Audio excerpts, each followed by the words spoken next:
मार, मुझे मत मार। नहीं, नहीं मुझे मत मार, मुझे मत मार। साहब, आप तो किसी थाने के इंचार्ज लगते हैं। नहीं, मैं थाने का इंचार्ज नहीं, मैं दुनिया का इंचार्ज हूं। तुझे नहीं मालूम कि मैं यहां क्यों लाया हूं तुझे? देख, ये छुरा मैं तेरे पेट में उतार। मगर साहब, मैंने आपका क्या बिगाड़ा है? तूने मेरा कुछ नहीं बिगाड़ा है। तो फिर मैंने इसका क्या बिगाड़ा है सर? अरे कमीने, धन के लोभी, समाज के दुश्मन। याद कर, श्यामलाल के वहां अपने बेटे की बारात लेकर कौन गया था? और वो तेरे पांव पकड़कर गिड़गिड़ा रहा था, लेकिन तूने उसकी एक ना सुनी। याद कर।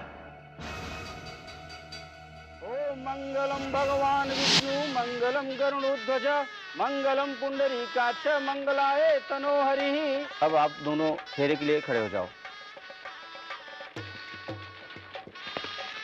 ओम तुभ्यम अग्रे पर्यवहन्तु सूर्या वहतु नासः, पुनः पतिभ्यो जायाम ध्यायग्ने प्रजायसः। ओम गणानां त्वा गणपतिगुं हवामहे, प्रियाणां त्वा प्रियपतिगुं हवामहे, निधीनां त्वा निधिपतिगुं हवामहे। ओम रुक जाइए पंडित जी।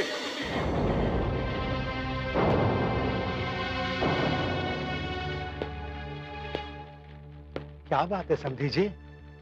श्यामलाल जी, हमारे और तुम्हारे बीच ये बात तय हुई थी कि तुम फेरों से पहले मुझे 5 लाख रुपए नगद दोगे। मैं काफी देर तक इंतजार करता था कि तुम मुझे वो पैसा लाकर दे दोगे, मगर तुम्हारे कान पर तो जू तक नहीं रहेंगी। रोहित जी, मैंने अपने पीएफ से ये रकम का इंतजाम कर दिया है, मगर 10-15 दिन का वक्त लग जाएगा और ये रकम आपको मिल जाएगा। वाह वाह श्यामलाल जी, बड़ी अच्छी कहानी बना ली। तुमने मूड समझ रखा है मुझे। ये देखो, मैं सब समझता हूं और तुम्हें 10 मिनट की मोहलत देता हूं। अगर वो रकम मुझे नहीं मिली तो बारात वापस जाएगी। नहीं प्रभु जी, नहीं, भगवान के लिए ऐसा मत कहिए, मत कहिए ऐसा भगवान के लिए। हमारी इज्जत आपके हाथ में है। देखो, मैं सब समझ गया हूं, अरे पैसे देने की नियत ही नहीं रही। चलो बेटे राजकुमार, ये शादी नहीं होगी। नहीं रोहित जी, नहीं, मेरी बेटी की जिंदगी आपके हाथ में है। अगर बारात वापस हो गई तो बड़ी रुसवाई होगी, जग हंसाई होगी। फिर कौन मेरी बेटी का हाथ पकड़ेगा? कौन मेरी बेटी का हाथ पकड़ेगा? समधी जी, मैं अपनी इज्जत आपके चरणों में रखता हूं, ऐसा मत कीजिए समधी जी, ऐसा मत कीजिए समधी जी। बारात लेके वापस मत जाइए। कोई भी पकड़ लेगा तुम्हारे लड़की का हाथ। अरे इसे तो कोई भी मिल जाएगा, रास्ते चलता भिखारी। चल बेटे। नहीं नहीं नहीं रोहित जी, नहीं नहीं, आप भारत वापस मत ले जाइए, आप भारत वापस मत ले। अरे नालायक, तूने सुना नहीं? चल। नहीं नहीं बेटे, रुक जाओ, रुक जाओ। रोहित जी, मेरी बेटी का ख्याल रखो, भारत वापस मत ले जाओ। बेटा तुम तो रुक जाओ, मत ले जाओ भारत वापस, मत ले जाओ भारत वापस, मत ले जाओ मेरी बेटी। हे भगवान, हे भगवान, तूने बेटी क्यों बनाई? हे भगवान। याद आया? याद आया वहां क्या हुआ था? गलती हो गई साहब, मुझसे गलती हो गई मुझसे। साहब आप मुझ पर मुकदमा चला लो, चाहे तो मुझे सजा दिलवा दो साहब, मुझसे गलती हो गई। नहीं, यहाँ अदालत में नहीं साहब, वकील मैं हूं और जज भी मैं हूं, और सजा भी मैं ही दूंगा। नहीं साहब, नहीं साहब, मुझे माफ कर दो साहब, मुझे माफ कर दो, मुझे माफ कर दो।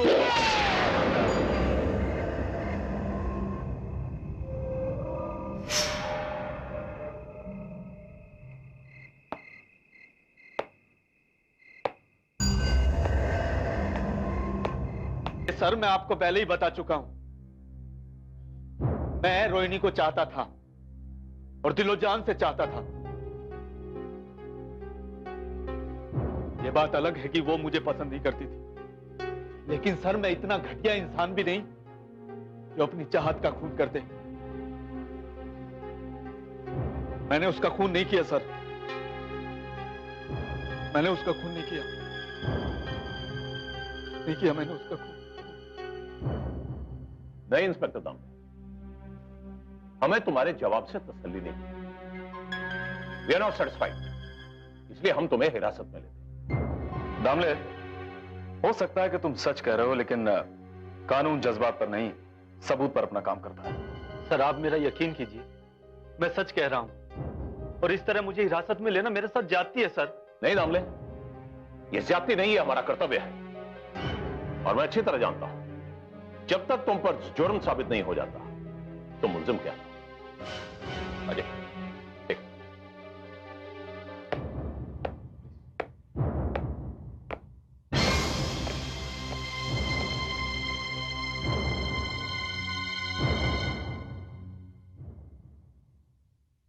छोड़ो मुझे, कहता हूं छोड़ो मुझे, छोड़ दो मुझे। ठीक नहीं कर रहे हैं आप लोग, मैं कहता हूं अच्छा नहीं कर रहे हैं आप लोग। मैंने किसी का खून नहीं किया, मैं निर्दोष हूं। मुझे इस तरह जेल में बंद करके आप जुर्म की दुनिया में धकेल रहे हैं मुझे।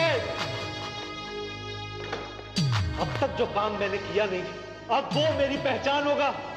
किसी को छोड़ूंगा नहीं मैं, एक एक से गिन गिन कर बदले लूंगा मैं, एक एक से गिन गिन कर बदले। जय मां दुर्गे, जय मां दुर्गे। बेगम सर, कम इन। सर आपने हमें बुलाया सर। ये सब क्या है? पढ़ो इसे। क्या हुआ सर? मुझसे पूछ रहे हो क्या हुआ सर? मुझे ऐसा लगता है कि अब तुम दोनों में वो बात बिल्कुल नहीं रही है। आज फिर एक लाश मिली है, वो भी आपके पागल खूनी का कारनामा। You understand?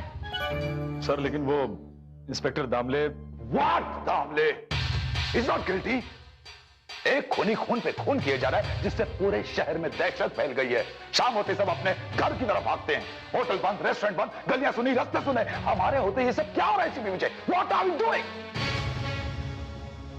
जल्द से जल्द अगर तुम दोनों ने उस कातिल को नहीं पकड़ा ना, तो मुझे तुम दोनों का ट्रांसफर करना पड़ेगा।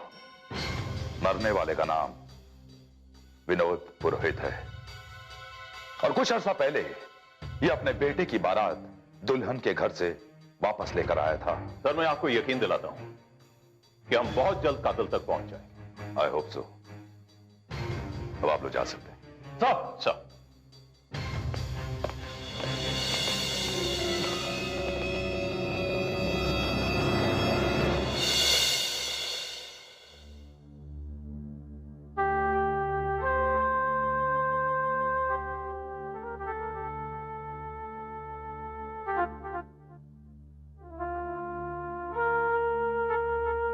श्यामलाल जी।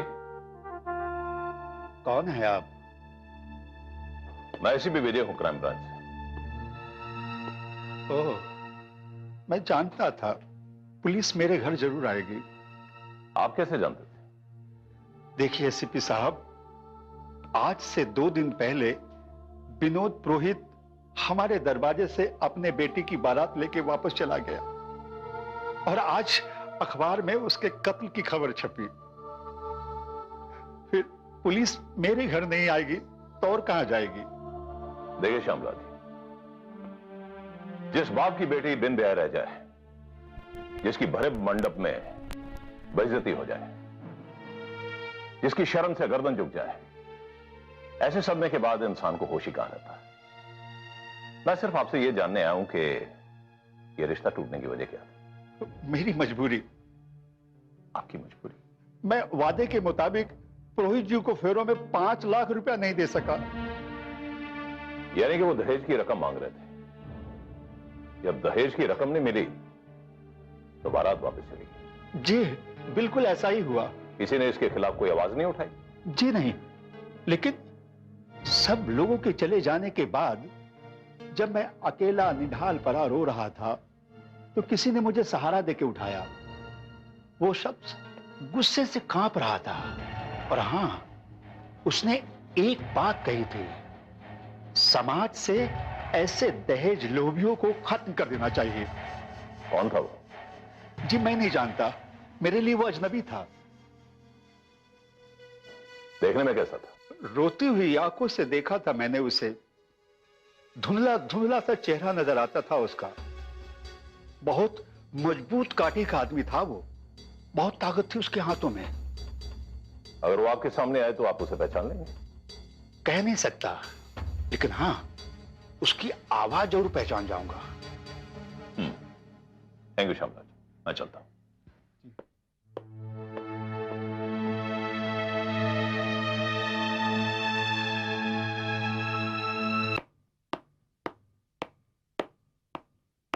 सर, ये रही विनोद पुरोहित की पोस्टमार्टम रिपोर्ट। सर, कातिल भी वही और कत्ल करने का तरीका भी वही।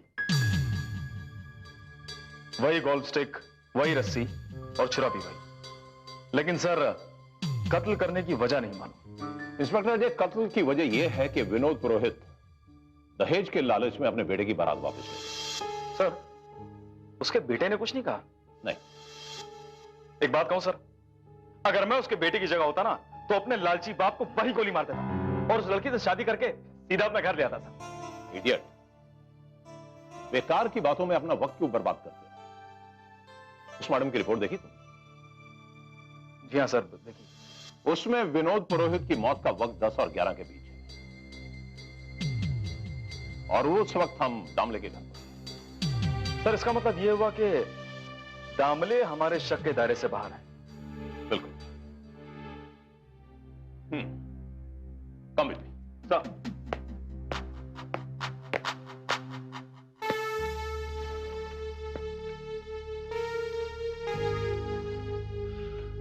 रोहिणी, मैंने तुम्हारी हत्या नहीं की। मैं तुम्हारी हत्या कैसे कर सकता हूं? मैं तो तुम्हें चाहता था, दिलो जान से चाहता।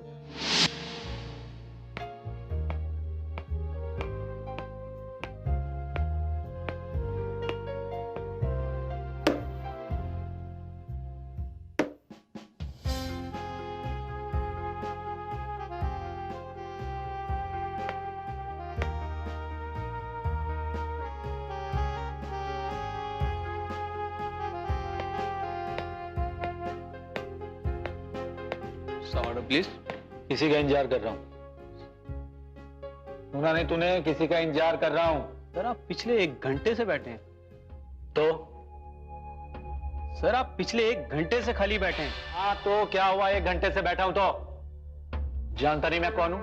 सर, आप कोई भी हो, मुझे उससे क्या, मैं अपनी ड्यूटी कर रहा हूं। जा करना, मारा जाएगा। इंस्पेक्टर दामले के आता हूं। चल जा। सॉरी सर, मुझे मालूम नहीं था आप इंस्पेक्टर हैं। हाँ ठीक है। सुन सर, कैसा लग रहा हूं? सर एकदम फर्स्ट क्लास। चल जा। हाँ रोहिणी, बैठो। क्या बात है दामले, तुमने मुझे यहाँ क्यों बुलाया? कोई खास बात है क्या? हाँ, खास नहीं, बहुत खास बात है। खास बात? किसी केस के बारे में? नहीं, पर्सनल है। तो कहो ना। रोहिणी, जब तुम नहीं थी तो मैं सोच रहा था ये कहूंगा वो कहूंगा। तुम सामने हो तो पता नहीं क्या हो गया। मतलब दिल में अजीब सा हो रहा है, कुछ समझ नहीं आ रहा क्या कहूं, कैसे कहूं, कुछ भी नहीं समझ आ रहा मुझे। बड़ी अजीब बात है दामले, तुम पुलिस डिपार्टमेंट के आदमी हो। खतरनाक से खतरनाक मुजरिमों का सामना करके तुम उनसे सच्चाई उगलवाते हो और खुद अपनी बात कहने में इतना संकोच। देखो दाम, अगर ये कोई राज की बात है तो तुम मुझे बताओ, और मैं वादा करती हूँ कि मैं ये बात किसी से नहीं कहूंगी। वो रोहिणी, मैं बोलो दामले, बेझिझक बोलो। आई एम योर फ्रेंड, मैं तुम्हारी दोस्त हूं।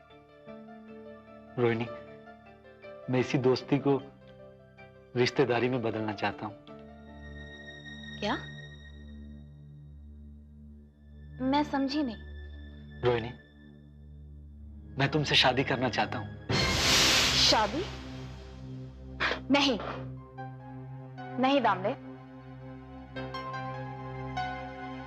क्यों? क्या मैं तुम्हें पसंद नहीं? बात पसंद नापसंद की नहीं है। शादी ब्याह के मामले का ताल्लुक दिल से होता है, और मैं अपना ये दिल संजय को दे चुकी हूँ। संजय यानी? इंस्पेक्टर संजय दीक्षित। और बहुत जल्द हम दोनों शादी करने वाले हैं। रोहिणी,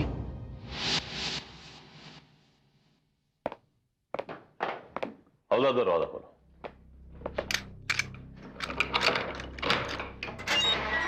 इंस्पेक्टर दामले, आओ।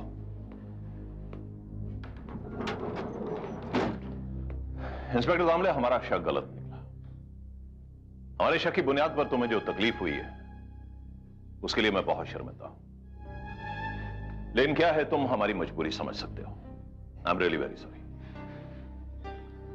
ठीक है सर, आपकी मुझसे कोई जाति दुश्मनी तो है नहीं। आपने जो भी किया वो आपकी ड्यूटी थी, आपका फर्ज था, और फिर मुझ पे शक करने की वजह भी थी। मैं रोहिणी से प्यार करता था और वो संजय से शादी करना चाहती थी, और फिर मेरे घर पर एक लंबी सी छुरी और गोल्फ स्टिक का मिलना आपके शक को यकीन में बदलने के लिए काफी था। मुझे आपसे कोई शिकायत नहीं सर। आपकी जगह मैं भी होता तो यही करता। मैं चलूं sir? Yes Damle, I am really very sorry once.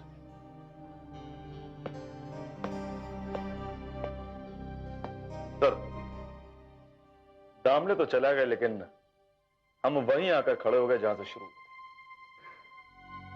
Ajay, इसका रास्ता तो हमें खोजना ही पड़ेगा, क्योंकि यह काम किसी पेशेवर कातिल का नहीं है। कातिल या तो मेंटली रिटार्डेड है या वो जुनूनी है, कुछ तो है। ऐसे आदमियों की मेंटल साइकोलॉजी के बारे में स्टडी करना बहुत जरूरी है, और मैं समझता हूं इसके लिए हमें बेनी प्रसाद को मिलना था। बेनी प्रसाद श्रीवास्तव? हाँ, Beni Prasad Srivastava. Okay okay sir, तो फिर हम दोनों चलकर अपने बारे में भी कुछ पूछ लेंगे ना उनसे। अजय, अपने बारे तो मैं कुछ पूछूंगा नहीं, और तुम्हारे बारे में कुछ पूछने की जरूरत नहीं, क्योंकि तुम तो ऑलरेडी पागलों जैसी बातें कर रहे हो। चले सर? यस, कम फॉलो मी।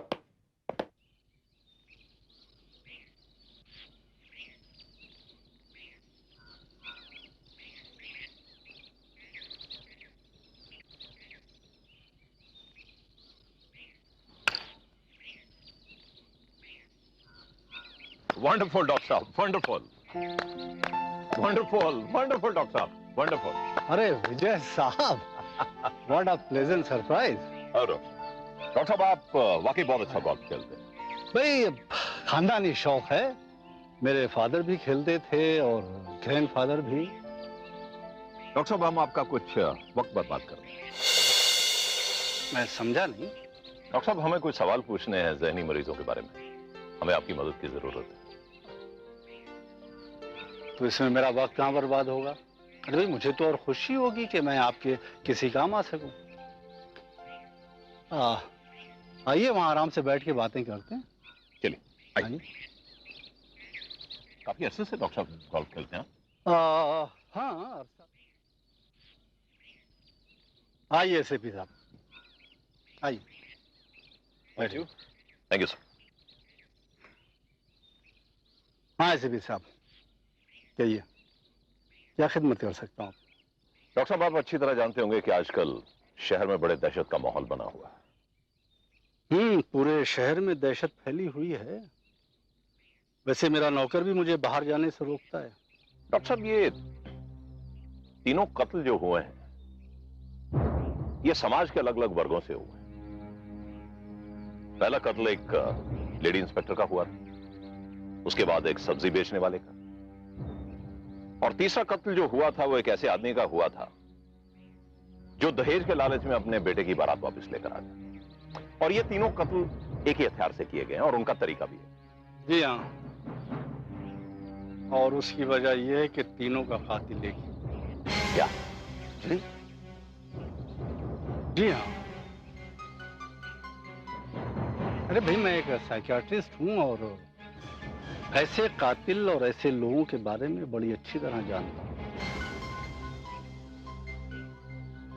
ऐसे कई केस मेरे सामने आ चुके हैं और मेडिकल टर्म में ये जो सिजोफ्रेनिया का केस है, ऐसे मुजरिम या कातिल बड़े खतरनाक होते हैं, बड़े ही चालाक, बड़े ही होशियार। वैसे ये लोग दिखने में बड़े ही नॉर्मल दिखते हैं, जैसे मैं और आप। दिन में लोग बड़े ही घुल मिल कर बातें करते हैं, लेकिन जब रात में ये अकेले होते हैं और जब इन पर दौरा पड़ता है तो ये जंगली जानवर की तरह अपने शिकार की तलाश में निकल पड़ते हैं। दरअसल ये लोग अपने आप को समाज सुधारक समझने लगते हैं। ये लोग समाज की हर बुराई, हर गंदगी फैलाने वाले को खत्म कर देना चाहते हैं और तब ये लोग कानून अपने हाथ में ले लेते हैं। ऐसे लोग अपनी कामयाबी पर बड़े एक्साइटेड होते हैं। डॉक्टर साहब, आपके कहने का मतलब यह है कि ऐसे लोग या ऐसे मुजरिम रात में ही ज्यादा एक्टिव रहते हैं? बिल्कुल। ऐसे लोग जितनी भी वारदातें करते हैं वो बिल्कुल ही सुनसान और वीरान जगहों, ताकि वो पकड़े ना जा सके। विजय, ऐसे लोगों को पकड़ने के लिए आपको वीरान जगहों पर अपनी फोर्स तैनात करनी होगी।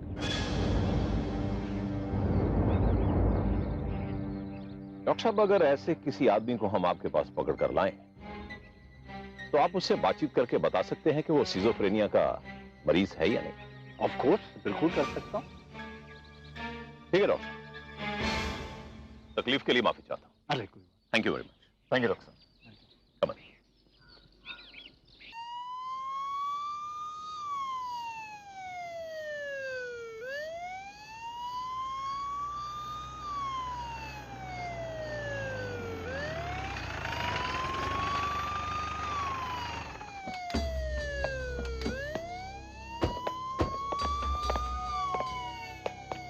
सब कुछ ठीक ठाक है ना? Yes sir.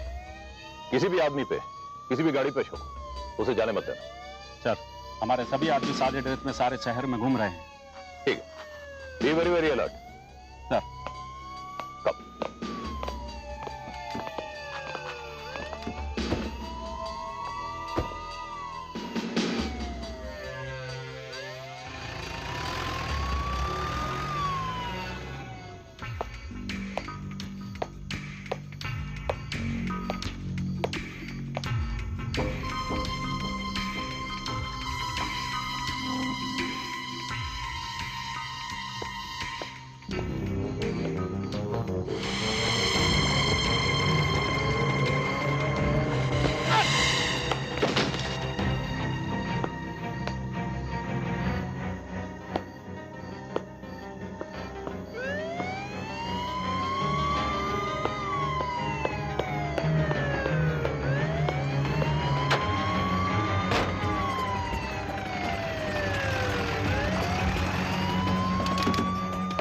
Ajay, chase it.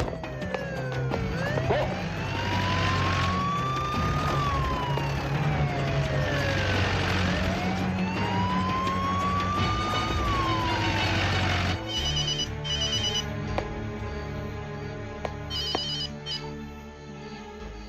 Hello, control room.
आइए एसीपी साहब। सर मैंने इन्हें इंजेक्शन दे दिया है, बहुत ही जल्द इन्हें होश आ जाएगा।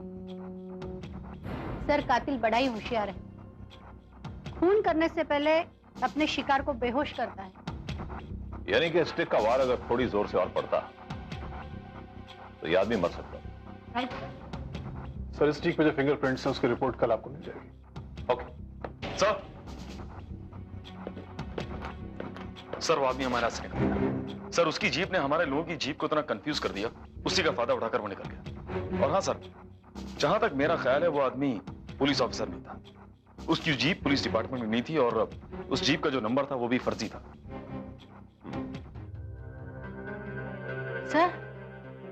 सर इन्हें होश आ गया है सर।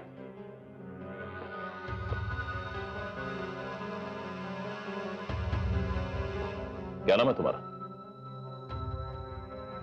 बिल्लू है साहब, बिल्लू। कहां रहते हो? पीला हाउस, रोशन की चाल। पीला हाउस? ये तो बड़ा बदनाम इलाका है, उससे तुम्हारा क्या रिश्ता? तो सर इस पापी पेट के लिए किसी न किसी के साथ कोई ना कोई रिश्ता तो रखना ही पड़ता है। जिस आदमी ने तुम पर वार किया था उसे पहचानते हो? नहीं साहब, मैंने उसे नहीं देखा जिसने मुझे मारा। मैं तो सीधा सीधा जा रहा था, अचानक किसी ने मेरी कनपट्टी पे मारा, मैं घायल हो गया। मैं उसे देख नहीं पाया साहब। इतनी रात गए इतने सुनसान इलाके में तुम क्या कर रहे थे? साहब उसका फोन आया था, उसी धंधे के लिए साहब। कौन सा धंधा? साहब दहशत के माहौल में मैं सारी की सारी लड़कियों को एक साथ नहीं ला सकता था, इसलिए मैं तस्वीर लेकर आया था। वो मुझे वही मिलने वाला था, अचानक किसी ने मुझ पर हमला कर दिया साहब। ओह, तो यहां भी वही बात है। खैर आप वापस आओ तो जरा ध्यान से। साहब आपकी बात से इस बात का मालूम पड़ता है जिसने मुझ पर हमला किया ये वही कातिल है जिसने सारे शहर में दहशत फैला रखी है साहब। अब तो मैं अकेला जा भी नहीं सकता साहब, मेरी जिंदगी को बहुत खतरा है साहब। फिक्र मत करो, अब तुम पर हमला नहीं होगा क्योंकि हम तुम्हें पुलिस एस्कॉर्ट में भेजेंगे, ठीक है? चलो जाओ। ठीक है साहब, जाओ उठो। Thank you sir. कब?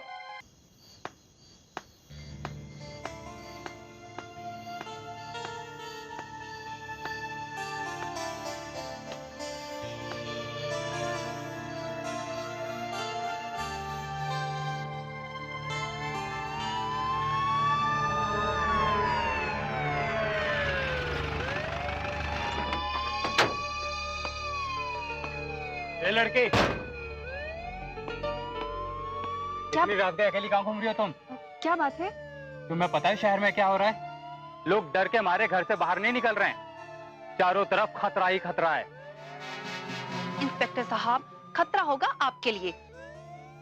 मैं तो लास्ट शो देखकर आ रही हूँ, वो सामने मेरा घर है, बस वहीं जा रही हूँ। जल्दी फटाफट।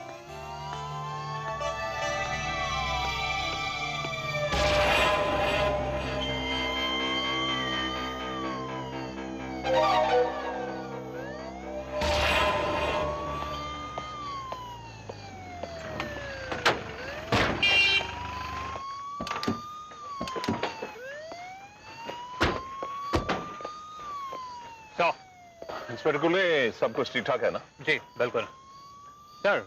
अभी अभी एक खूबसूरत सी लड़की यहाँ से गुजरी। खूबसूरत लड़की? इंस्पेक्टर क्या तुम जानते नहीं कि आजकल कितनी वारदातें हो रही यहाँ पर? जी मैं जानता हूँ, मगर उसने बताया वो यहीं नजदीक में रहती है। सर तो फिर हम लोग उधर ही चलते हैं ना? अजय शड़ा come with me, be alert. Right sir.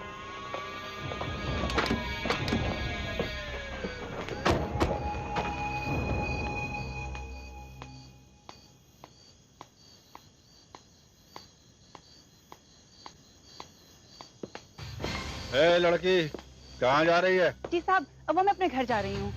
ये घर जाने का रास्ता है तुम्हारे? चल थाने चल। थाने? हाँ थाने। लेकिन थाने क्यों इंस्पेक्टर साहब? आप कहें तो यही फैसला हो जाए। चुपचाप चल, उधर मेरी जीप खड़ी, चल।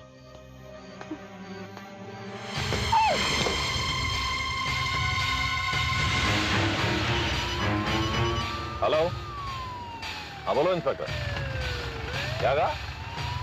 वो घर पे नहीं है? ओके ठीक है।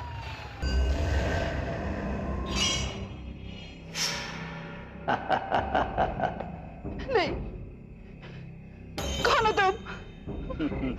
कौन हो तुम? कौन हो तुम? मुझे यहाँ लाकर इस तरह क्यों बात रखा है? तुम्हारी बलि देना चाहता हूँ। मगर क्यों? मैंने क्या है? मैं एक सीधी सादी लड़की हूँ। सीधी सादी?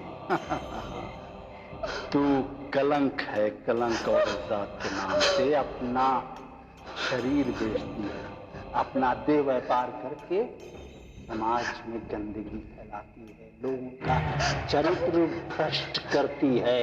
देखिए, मैंने जो कुछ भी किया मजबूरी में किया। मजबूरी?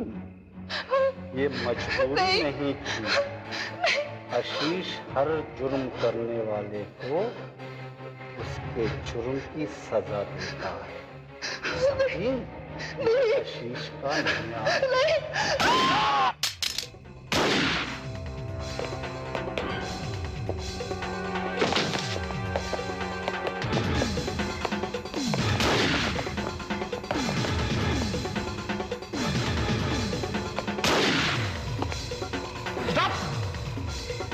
तुम्हारा खेल खत्म हो चुका है। Your game is over now Beni Prasad. नहीं नहीं विजय, अभी खेल खत्म नहीं हुआ है। अभी समाज में बहुत सारे मुजरिम बाकी हैं, उन्हें सजा देनी है मुझे। मैं बेगुनाहों को नहीं मारता, गुनाहगारों को सजा देता हूं।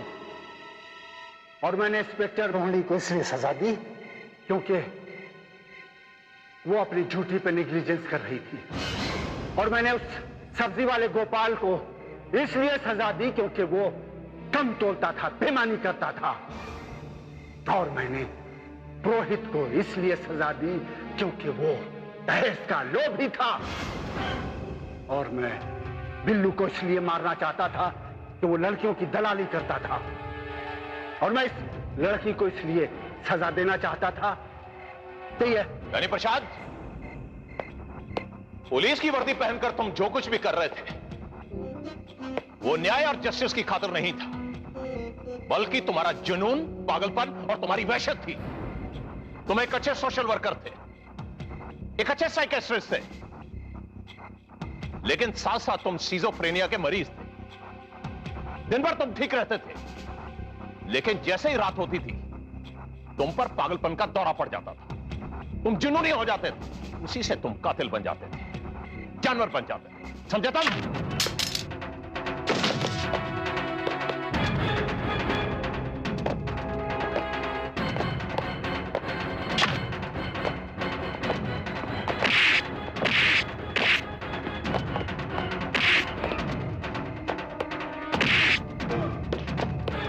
बस बेनी प्रसाद, बस। जिस किस्म की वारदातें तुम कर रहे थे ना, तुम्हें पकड़ना मुश्किल ही नहीं, नामुमकिन था। इसलिए हमने एक इंस्पेक्टर को दिन रात तुम्हारी तलाश में लगा दिया था। ये देखो, इधर, ये है इंस्पेक्टर बग्गड़, जिसने ये सारा गेम प्लान बनाया था। और ये वो लड़की जिसे तुम मारने की कोशिश कर रहे थे, इसने भी पकड़ने में हमारी बहुत मदद की है। इंस्पेक्टर, ले जाओ।